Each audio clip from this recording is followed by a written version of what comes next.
tell anybody. Nah. Actually, maybe you pay for this estate.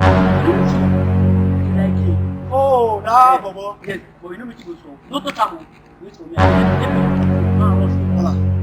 beg. Many days. Wait.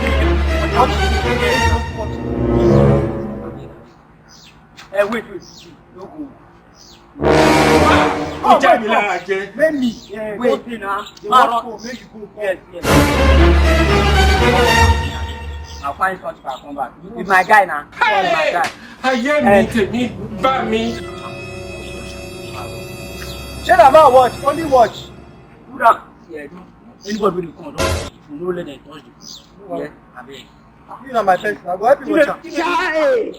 This boy no get sense. Man, don't dey watch phone. Don't worry, I go watch am for you.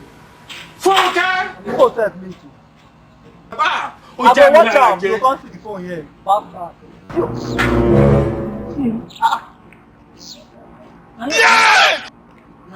Now here phone did for. My phone here now. My phone be this now. Mumu don't too much. Charlie boy, now Mumu not too much. You be Mumu. You think say they wise? Yeah, you Mumu. You're a Mumu man. You leave am come. No get sense. You're a Mumu man. And then throw the guy. For this life.